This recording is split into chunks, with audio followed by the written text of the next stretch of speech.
All right, call us to order. 6:01. Roll call. We have Ron, Mary, Barb, Jason, Paula, and Deb remote. Oh, it's very echoey. Approval of minutes. I motion to approve. A second. All right. Passed. Persons requesting time and correspondence. Another solid crowd. Always. Then director's report. I apologize. I didn't get a written report done. I just got back from vacation, and we are in full-on community day mode. So just did not have the time to spare to get that done. But some updates. A few for the baseball fields. Public Works is going to be doing additional work in the outfield, which includes top dressing, additional seeding, getting some nutrients into the grass. We had a third party, Walker Supply, come out and give us this input and opinions. So we're following their recommendations to help the outfields along. The multi-purpose fields, if you haven't been up there, the stone is down and fence posts are in, so it's starting to make shape and look good. The contractor is working with me on Community Day setup. We're going to be using their rock entrance as kind of an entrance to get our pedestrians down to Fairview E, and that's where the activities are going to go. They're going to dress that up for us, add some fencing and some, and then we're going to also meet with them tomorrow to kind of just go over making sure everything's out of the parking lot and things like that. But they're being very accommodating for Community Day, which really appreciate it. As for the schedule on that, I believe the turf itself is being delivered the week of the 18th of this month, and there's about a month to get it installed. They'll be starting with one field first, getting that completely installed, and we could potentially play on that while they're working on the other one. They've said tentative date for us to get on to utilize the field would be September 18th. But then there's still additional work beyond that. The sidewalk and steps up to the Rotary Pavilion will come. Restorations around all the sidewalks will come. So the 18th is not completion, but we would work with them to be able to potentially, get on the fields. The youth could get on the fields and use them. So that's the update on that. The main trail through Fairview, it's currently out to bid. If you recall, this is through PennDOT funding, and we have to follow PennDOT procedures. So it's all through their system. The goal is to kind of get those in, lock in a contractor. There's a lot of other PennDOT things that we have to go through with starting in early of next year on the project. Yep, this is the main one. So it's from the Lafayette Pavilion all the way up to the splash pad intersection. Yeah. Will there ever be a sidewalk or some type of path that will lead down to Mayview Road? That is part of the Nature Trail project, which then they put the NPDES modification request into the Conservation District. So the design work is all done for that. Now the Conservation District has reviewed the stormwater. That's what the Conservation does. They do the stormwater. So we have to get a permit for them for that. Kind of the same timeline, looking to kind of go out to bid through the winter time to start in spring 2027. And that section is part of all the nature trails. And it will be from it connects to the ball fields, and then it will snake down to Mayview. Yep. I'm trying to think what else updates there are. We're planning Community Day, a little bit of a layout change this year due to the construction, so kind of working through those logistics. A lot more logistics than I thought there were, with changing some things around, but we're getting through it. So that is on August 22nd. Summer camp has wrapped up. It was a great year. Megan took the counselors. We always take the counselors out for dinner, and we get feedback from them. It's always positive feedback. They enjoyed working. they really liked the before and after, and told that the parents really liked the before and after camp care. So everything went well with camp. Splash pad will be open through Labor Day. And that's kind of all the updates I can think of off the top of my head. And by all indications, the splash pad has been a huge success. Oh, absolutely. Yeah. And have you noticed an increase in the number of rentals of that pavilion? It's divided now into segments, correct? Oh, yeah. Time blocks. Yeah. We've had a Yes. lot of rentals this summer, and they've definitely doubled. Oh, great. Mhm. Okay. I'm hoping to kind of have, maybe not September, but definitely the October, I'll have kind of like the overall annual review of both camp, splash pad, concession stand. Depends if I get it done after community day. I'm taking a couple of days after community day off. So depending on when I'm able to get that done, not September, I'll have it to you in October. Paula, do you have a feel for the rentals in terms of South Fayette residents versus outside? I'd have to run a report. I don't know off the top of my head. You don't have a feel. I'm pretty sure it's majority of residents, at least over 50%. What that percentage is, I don't know, but it's majority. Yes. Okay. Is there a higher fee if Yes. you're non-resident? Yes. So, any questions on that? Old business, community center, no update there. However, 515 looks like they've They're broken ground. Yeah, They're doing they are stuff. moving along very quickly. We have to finalize. We are finalizing the furniture details to get over to them, like a furniture package. Which, thanks, Ron. Daughter's been great to work with. Great. Yep. So we're finalizing that package with the furniture company, and then we have to give it to the consultants because they're gonna. I guess they're gonna place it in the drawings or something like that. But yeah, it's moving. They're on schedule and moving along. Yeah. So something with that, I've been talking internally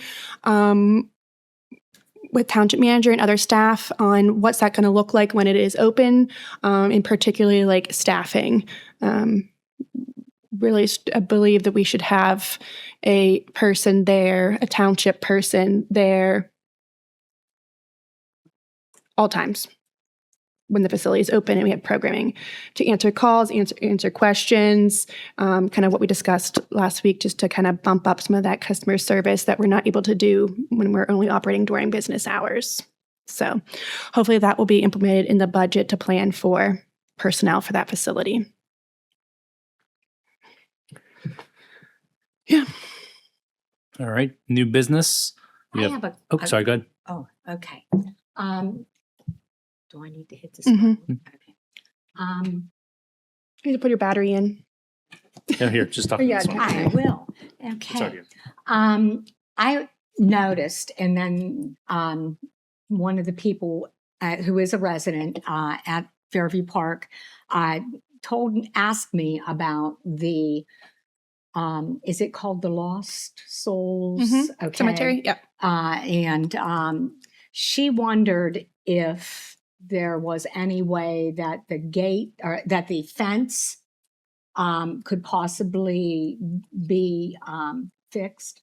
There are parts of the fence that are knocked down. It just, it's needing updated. Yeah. I thought to myself, that would really be a good idea for an Eagle Scout project. Mhm. And I was going to ask Deb about that, if that's a possibility, where it looks like there's not all of the fencing, Yeah. not all of it needs replaced. All of it needs painted. Mhm. Okay. And there are a few sections that either need to be repaired or replaced. Perhaps they could be repaired. Yeah. So I was just bringing Yeah. that Either up. a scout project, or that would be kind of like a after the craziness of summer, fall project for Okay. maintenance. So yeah, I'll put it on our radar. And she also asked me about the possibility of having somewhere that within the grounds up above where people take their dogs, hopefully on a leash, to deposit the pet bags. There's nowhere for them. Yeah. And she's noticed that there are more, there's more there. And she feels that perhaps if there was some place for them to put the bag. Once we get the trails in, we'll have kind of some benches, garbage cans, great. things like that along the trail. So I don't want to put anything in right now when there's not, I want to put it where a trail's going so we can do it part of the trail project. Okay, great. Mhm. And I had a couple more where I did call 911. And I don't ask for an explanation. I don't ask Yeah. to be, and you know, I've just been telling them, and it seems like it's okay. It's not as many people as I had previously seen that That's weren't good. following the rule. Good. Okay. Good. Sounds good. There was another incident too with the the new turf fields, baseball fields, where a group of people were inside, but they were retrieving a ball that had been there for weeks. I didn't call the police this time, but Yeah. So as I'm there almost every day. they're working right now on getting the power. The power's there, and then you can see like the poles for the lights of the fields are all, it's in the works. That's a fall project. Once the power's ran to all of those light poles, there's cameras going in on those fields. Right now, those fields don't have cameras, but it's in the works.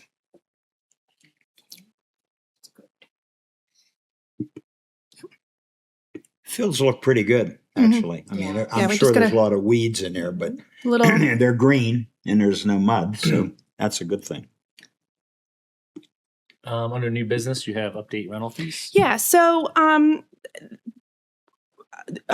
with the new fields, both baseball and turf fields coming online, I think we need to review our fees, and I believe that the turf fields should be a higher rate than our grass fields. Did some research, which I provided to you from other municipalities, and they definitely have higher rates for turf fields for residents and non-residents.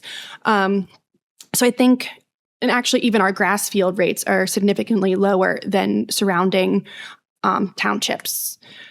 So I want to review those fees, as well as this is also we're in a gray area of, we have fees for we have rules and regulations for our athletic associations. We have, agreements with them and everything like that. Then I have fees for resident teams whenever a team that has majority of residents on there, and I have non-residents rates. There's this gray area with the school and school team boosters. Tried to always accommodate them, but it is coming more frequently, and it's just kind of a gray area. How do we handle these organizations using the fields? I think we're going to try to organize a conversation with the school on just, expectations and how to work together. But right now, as our fees in our facility rentals, it's just a gray area. So it's kind of two parts with this, updating our fees for our new fields coming online, as well as kind of addressing these gray areas. Yeah. So how would you like to kind of move forward with that? Do you want me to kind of get a recommendation to you guys that you then can review of these updated fees, and then we can pass on? So our fee schedule is a township resolution, so it will have to go to the Board of Commissioners. Right now, our rec fees are part of the overall township fee resolution. Talking internally today with some staff, we're going to remove that from the overall township fee resolution because we're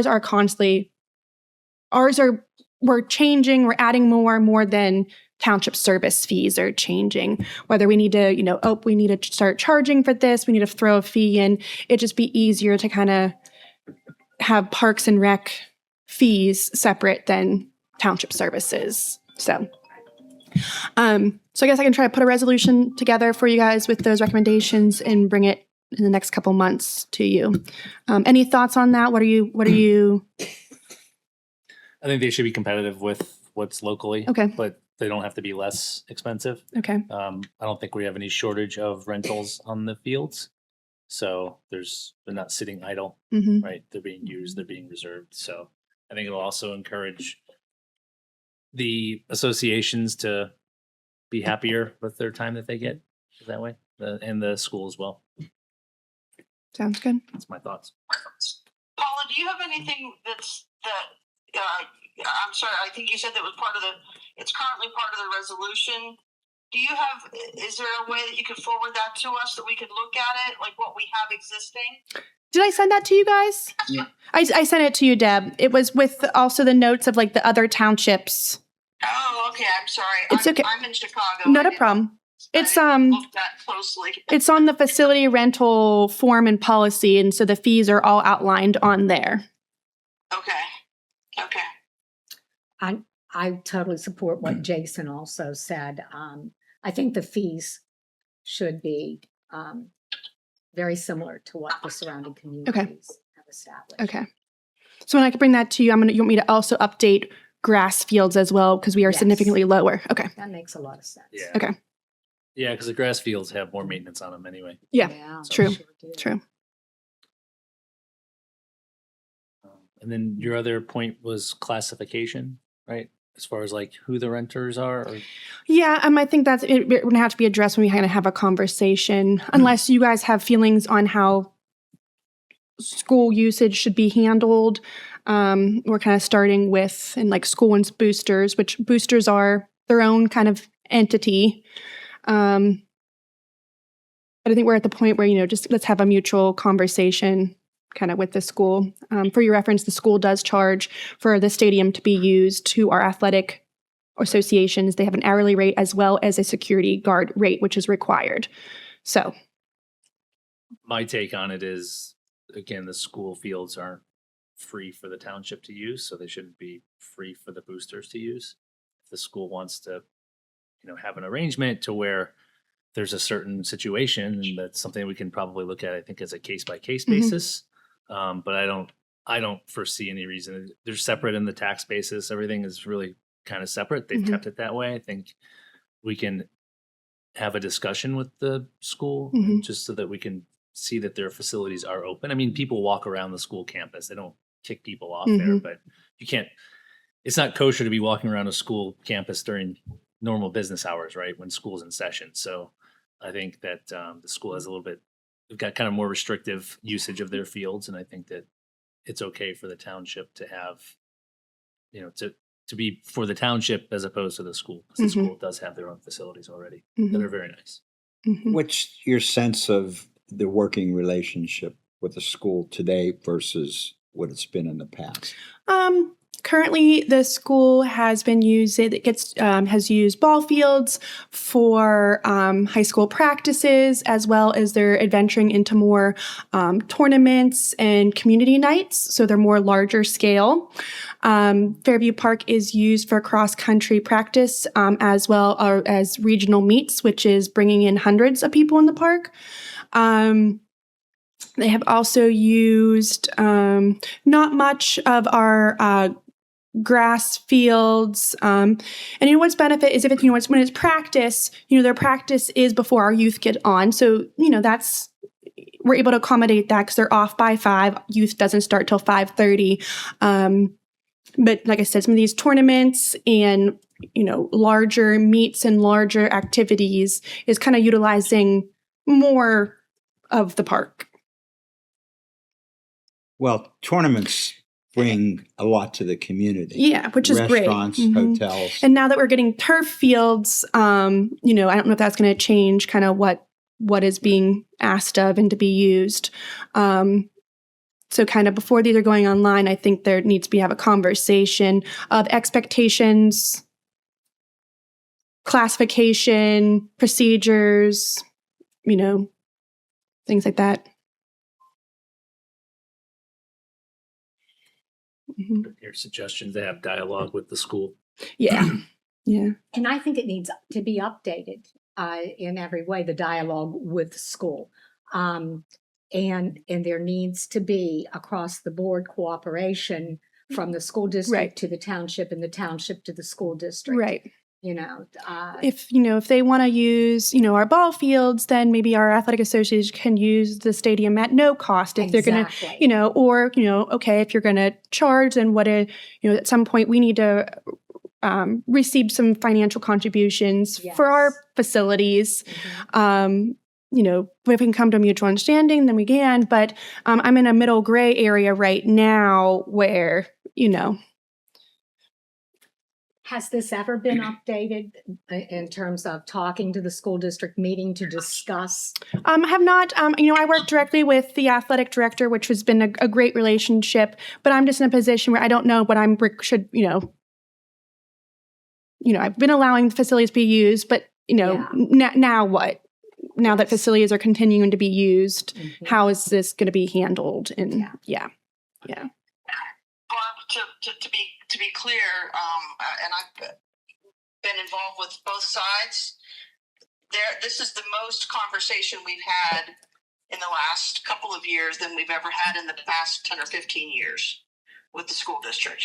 So the fact that there's conversation happening. It hasn't happened yet. We're going to try to have that conversation. Well, the fact that Mark Heater is willing to speak, because you're still working with Mark, right? Yeah, and I haven't even reached out to him yet, but I think, we'll reach out to him, the superintendent. I think Jason probably will be part of the conversation. We'll see if, one of the board members want to be, just kind of bring everyone to the table. We're serving, we are serving all the same youth, but to Jason's point, they are separate entities. So, moving forward, what kind of does this relationship look like? Just so I have more of a streamlined policy procedure rather than keep being put in this gray area and not knowing how to handle some of these situations.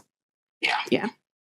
And it's going to better meet the needs of all of the That should be the children. goal. Yeah, absolutely. and that should be the goal, exactly. Mm-hmm. And it sounds like that's what will occur Mm-hmm. if there is cooperation. So. Awesome. Any other notes on that? No? Any other open discussion? If not, I can move us to adjourn. Beautiful. Anybody motion to adjourn? Move to adjourn. And I'll second it. All right. Perfect. We are off at 6:23.